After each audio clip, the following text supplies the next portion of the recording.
नमस्कार दोस्तों, मैं सरोज पांडे। तिरुपति बालाजी मंदिर के प्रसाद में जो कुछ भी ये सुनने को मिल रहा है कि उसमें पशुओं की चर्बी इस्तेमाल की गई है या मछली का तेल इस्तेमाल किया गया है, इस बात पर अधिकांश लोग खामोश क्यों हैं? इतना ही नहीं, बहुत सारे लोग, बल्कि देखा जाए तो मुश्किल से 2-4 लोग ही इस पर बोल पा रहे हैं, बाकी सभी चुप्पी साधे हुए हैं। क्यों है? तिरुपति बालाजी के प्रति जो लोगों की श्रद्धा है कैसे कम हो रही है? पाथरडी में यहाँ से लोग बालाजी के दर्शन करने जाते हैं। मेरे पड़ोस के लोग, जहाँ मैं रहता हूँ, राय चौधरी कंपाउंड, यहाँ के मेरे पड़ोस के लोग तिरुपति बालाजी में जाते हैं, मुंडन करवाते हैं और करवाए। पूरे भारत में जिनकी श्रद्धा है तिरुपति बालाजी की, और वहाँ के प्रसाद में, वहाँ के लड्डू में पशुओं की चर्बी या मछली का तेल पाया गया है, बहुत ही शर्म की बात है, बहुत ही दुख की बात है। और मुझे लग रहा है कि जो लोग भी धर्म के साथ ऐसा खिलवाड़ कर रहे हैं, उन्हें जितना कड़ी से कड़ी सज़ा दे सके ज़रूरी है। पर आप लोग समझते होंगे कि लोग खामोश क्यों हैं, स्वयं तिरुपति बालाजी भगवान खामोश क्यों हैं। इस बात का मैं आप सभी को उत्तर देना चाहता हूँ कि जब भी हम किसी धर्म में क्या, हिंदू और सनातन धर्म में ही होता है, जब भी हम हिंदू धर्म या सनातन धर्म में किसी भी भगवान का अपमान करते हैं, तिरुपति बालाजी का अपमान करते हैं, तो सभी लोगों को, लाखों लोगों को, करोड़ों लोगों को एक बात जरूर समझ में आता है कि चलो भगवान ही जब कुछ नहीं कर पा रहे तो हम लोग क्या करेंगे। सभी लोग ये सोचते हैं कि अगर तिरुपति जी के प्रसाद में गड़बड़ है तो तिरुपति बालाजी कुछ क्यों नहीं कर रहे हैं। इस बात का उत्तर मैं आपको जरूर दूंगा। अगर कोई आदमी हनुमान जी के प्रसाद में कोई गलत चीज़ मिला दे, तिरुपति बालाजी कौन है? जरा सोचिए, तिरुपति बालाजी कौन है? भगवान श्री राम है। तिरुपति बालाजी के साथ में जो माता जी हैं, उनकी धर्मपत्नी, वो कौन है? उनका नाम है माँ पद्मावती। तो तिरुपति बालाजी और साथ में माँ पद्मावती, ये दोनों हैं कौन? जनरली बिहार, यूपी, बंगाल, इन लोगों को बोलेंगे भाई हमें क्या मतलब, आंध्र प्रदेश में हो रहा है तो होने दो आंध्र प्रदेश में। अगर आंध्र प्रदेश के मंदिर में, तिरुपति बालाजी में प्रसाद में गड़बड़ हो रहा है तो फिर बिहार, यूपी, झारखंड वाले को क्या मतलब? इनका बाबा धाम सही जा रहा है, बस इतना ही काफ़ी है। यही है सबसे बड़ी कमजोरी हिंदू धर्म का और सनातन धर्म का। अगर दक्षिणेश्वर काली माँ के मंदिर में कुछ गड़बड़ हो जाए तो फिर साउथ वाले को, कर्नाटका वाले को क्या मतलब? तो बंगाल में हो रहा है, बंगाली समझे। ये हिंदू धर्म, सनातन धर्म कम से कम भारतवर्ष में भी एक नहीं हो पाया है। यही है हिंदू धर्म, सनातन धर्म की कमजोरी। तिरुपति बालाजी को लेकर के मुझे लगता है पाथरडी के लोग, धनबाद के लोग, झारखंड के लोग बहुत ज़्यादा सीरियस नहीं है। उन्हें लगता है पता नहीं कौन है, होंगे साउथ वाले के भगवान, दक्षिण भारतीय लोग के भगवान होंगे बालाजी। नहीं, ऐसा कुछ नहीं है। तिरुपति बालाजी आप जिन्हें देख रहे हैं, भगवान विष्णु के ही अवतार हैं। रामायण में भगवान श्री राम जो है, उनकी धर्मपत्नी यानी सीता माता जब वो अग्नि में प्रवेश करती हैं, ध्यान से सुनिएगा, ये तिरुपति बालाजी कौन है और साथ में उनकी धर्मपत्नी माँ पद्मावती कौन है। रामायण में जब भगवान श्री राम अपनी धर्मपत्नी माता सीता से कहते हैं कि कुछ दिनों के लिए आप अग्नि में निवास करिए, तब तक मैं निश्चर का नाश करता हूँ। जब माता सीता अग्नि में प्रवेश कर गई तो अग्नि में से उनकी एक ट्रू कॉपी बाहर आई थी। उनका नाम क्या था? उनका नाम था वेदवती। इसी वेदवती का ही रावण ने अपहरण किया था। श्री रामचरितमानस के अनुसार माता सीता को रावण तो नज़र उठा के देख भी नहीं सकता था, इतनी तेज उनमें है कि उनको हाथ लगाना तो दूर की बात है, उनकी तरफ आँख उठा के देख भी नहीं सकता था। इसलिए वो माता सीता है ही नहीं, वो है माता वेदवती। और माता वेदवती का अपहरण किया है रावण ने, और जो कष्ट उन्होंने सहे हैं 6 महीना, 9 महीना, साल भर लंका में रह करके, वो कष्ट हुए हैं वेदवती माता को। जब वेदवती माता वापस वहाँ से लाई जाती है लंका से, अग्नि में प्रवेश करती हैं और माता सीता बाहर निकलती हैं, तब एक बार माता सीता कहती हैं भगवान श्री राम को कि माता वेदवती ने जो आपके लिए कष्ट सहे हैं, उनका भी तो आप पर कुछ अधिकार बनता है। वो आपके पत्नी के रूप में रही साल भर तक, उनका ही अपहरण हुआ, उन्होंने ही ये शीत, ये सर्दी, सारे कष्ट उन्होंने सहे। उनको आपके जीवन में कुछ अधिकार तो मिलना चाहिए, यहाँ तक कि उन्हें आपका पत्नी होने का भी अधिकार है। तब भगवान श्री राम ने माता सीता से कहा कि इस जीवन में मेरी एक ही पत्नी रहेगी, सीते। इसके अलावा तो दूसरा कोई आ नहीं सकता है। मैं भविष्य में जब मैं तिरुपति के रूप में आऊँगा, तब ये पद्मावती के रूप में आएंगी और वहाँ हमारी शादी होगी, यानी हमारा विवाह होगा। और इस तरह से इस आज की बात करिए, कलयुग की बात करिए, 2024 की बात कीजिए, तिरुपति बालाजी के रूप में भगवान श्री राम आए, विष्णु के अवतार, और उनकी धर्मपत्नी माँ जो पद्मावती हैं वो आई हैं वेदवती के अवतार में।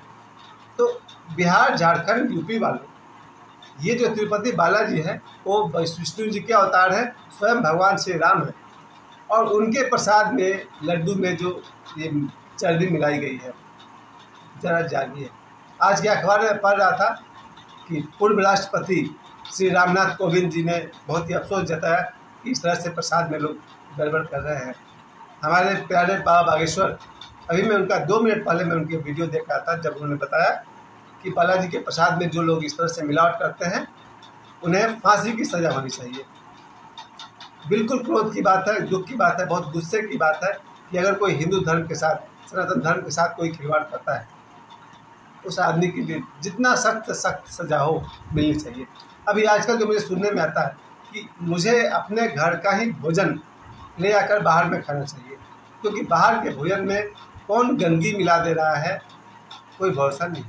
इसलिए हम सब जब घर से बाहर निकलें, 2-3 दिन की यात्रा पर जाएं, जहाँ तक हो सके अपने घर का भोजन ही लें, क्योंकि बाहर में आपके धर्म भ्रष्ट करने के लिए बहुत लोग बैठे हुए हैं। हालांकि मैं अल्टीमेटली बात कहूँगा, धर्म तो भ्रष्ट हो नहीं सकता, क्योंकि जितना बड़ा आकाश है उतना ही विशाल हमारा हिंदू धर्म और सनातन धर्म है। आकाश को आप क्या भ्रष्ट करिएगा, लेकिन आप गलत प्रयास कर सकते हैं। वही हुआ तिरुपति बालाजी के प्रसाद में अगर आपने चर्बी मिला दिया तो आप क्या धर्म को भ्रष्ट कर लेंगे? इतना आसान नहीं।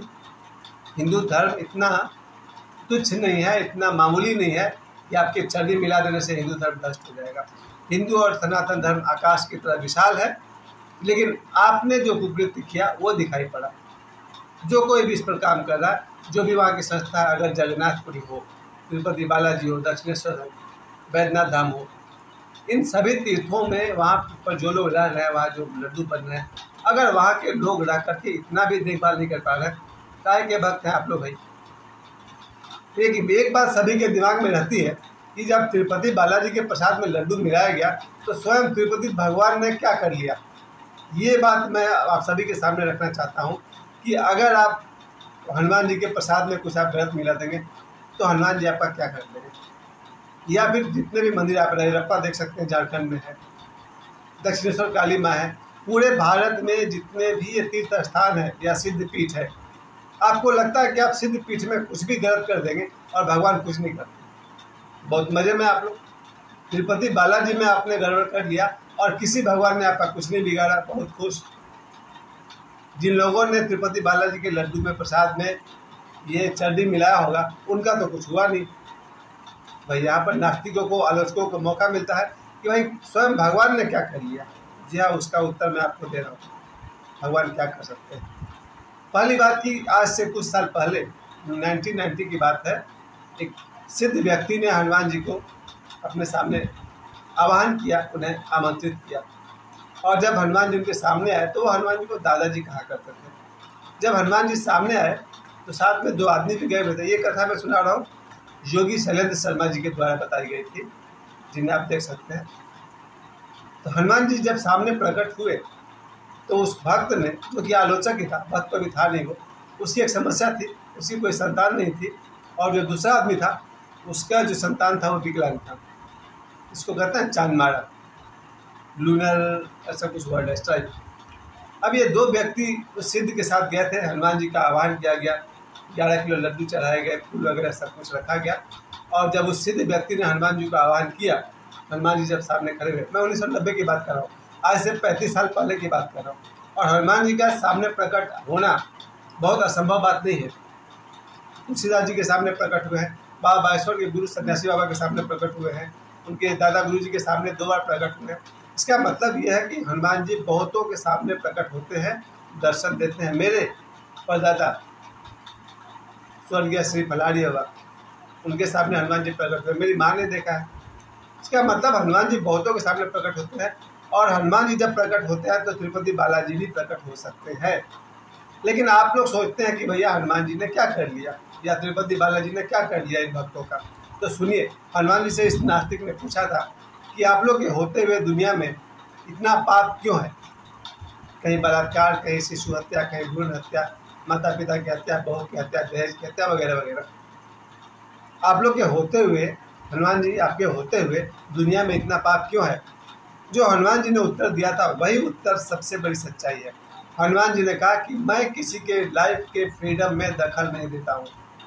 हनुमान जी ने कहा मैं इंसान को उसके आज़ादी में, उसके स्वतंत्रता में कोई इंटरफेयर नहीं करता हूँ।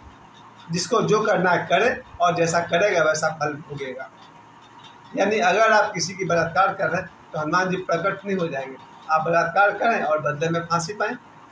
आप किसी भी पूजा पाठ के स्थल को खराब करें, बदले में देखिए आपकी ज़िंदगी में क्या होने वाला है। यानी कि तिरुपति बालाजी के मंदिर में जो भ्रष्ट काम किया गया है उसकी सज़ा उस भक्त को भोगनी पड़ेगी, क्योंकि कर्मों का फल से न कोई बचा है न कभी कोई बचेगा। एक बार फिर से कहूँगा, हिंदुओं जागो, सनातनियों जागो। और तिरुपति बालाजी में जो हुआ है वैसे लोगों को कठोर से कठोर सजा दी जाए।